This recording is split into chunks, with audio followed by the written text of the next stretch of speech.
We are super excited to welcome a new guest today, Erin Mercer, who is a speech language pathologist. She has expertise in the educational side of things, the medical side. She's contributed to research journals, and it's very creative and fun. Thank you so much for taking the time to be here with us today. So we thought, when we look at the calendar, we know December 5th is International Volunteer Day.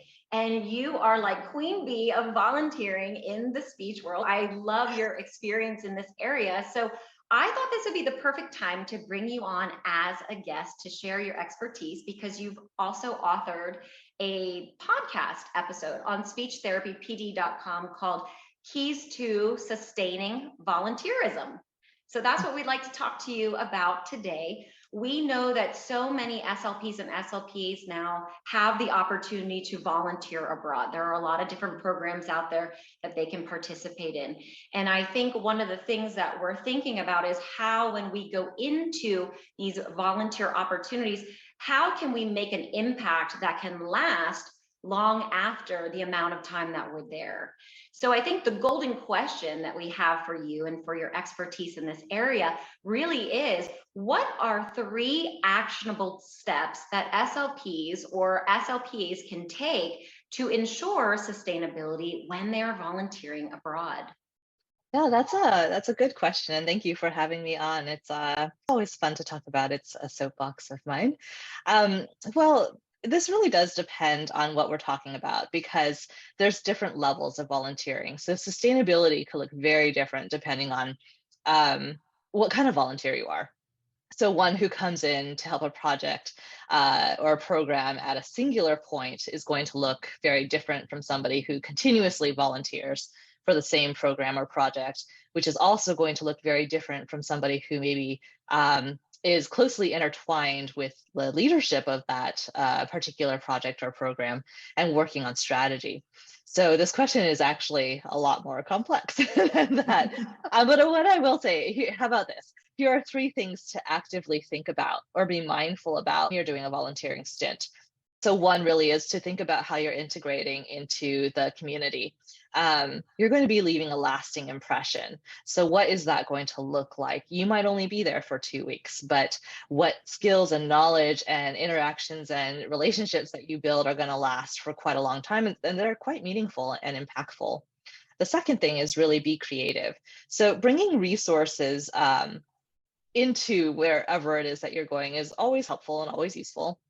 But it's also really beneficial to think about using the resources they already have, and find different creative ways to be able to take what they have and use it for different purposes.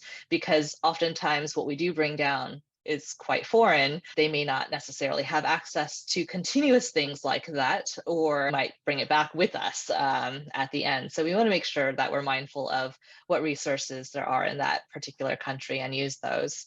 Additionally, taking the time to talk about like why we're doing something, not just how we're doing something, because this further opens up the conversation for them around strategy, and it promotes their own independence in what it is that you're trying to do with them in that particular program. And then the last one too is be flexible. So willing to learn and have an open mind, but also know your own limitations and boundaries, because oftentimes you come in as a clinician, as a speech pathologist, and then they think that you can also work with them in all of these other areas that you might have had overlapping experience with, but maybe not enough for you to be competent to actually teach that kind of a skill too. So just be mindful of that. So I think those are kind of my 3 things Those to are actively great, because I think those can apply, because you were talking about the different durations, and kind of in my mind I was thinking how we're approaching winter break. So a lot of SLPs or SLPAs or even students from school programs will take the little winter break as an opportunity to provide their service abroad. So, but I think what you're sharing, I think it makes sense and really can be generalized, right? I mean, this is Absolutely.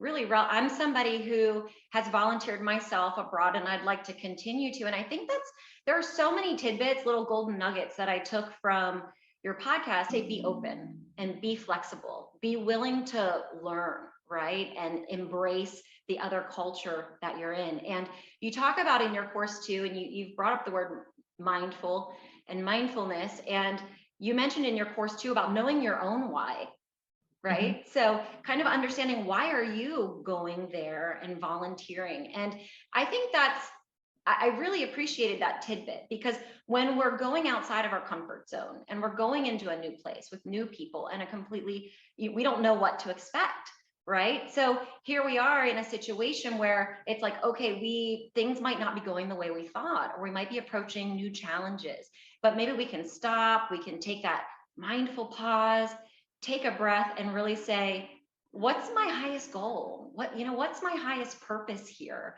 And if we can connect to that and know what that is, that can help us move through some of these other things that we might encounter as maybe a first-time volunteer.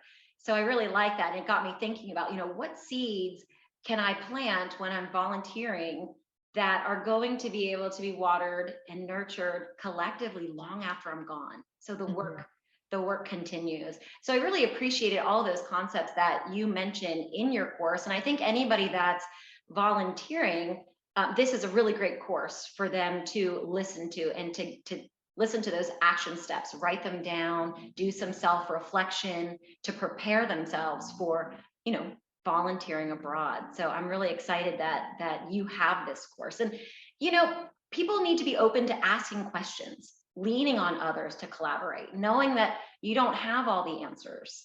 We are going into another country with our way of doing things, but that might not be the way that others are doing it.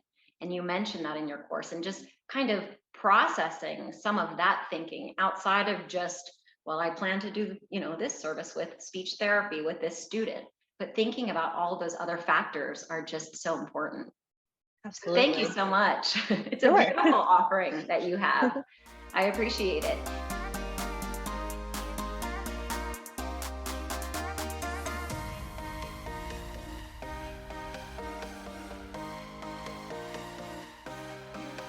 If you want to take a deeper dive into this topic and what Erin is sharing, be sure to check out Keys to Sustainable Volunteerism on speechtherapypd.com.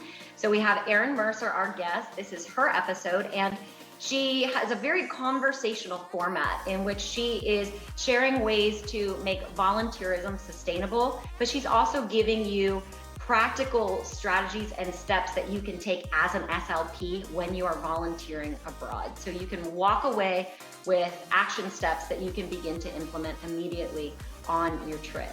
For other topics, be sure to subscribe, and you can get 1 year access. And we have over 800 live and on-demand courses on speechtherapypd.com. You're also going to earn those ASHA CEUs.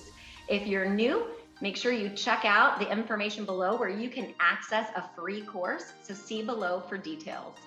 We will be back next week, where we are answering more of those golden questions that SLPs and SLPAs are asking. We have the answer for you. If you like this show, feel free to give us a thumbs up, and we also want to hear from you. So any questions you have or comments you have, be sure to put them below. All right, we will see you next time.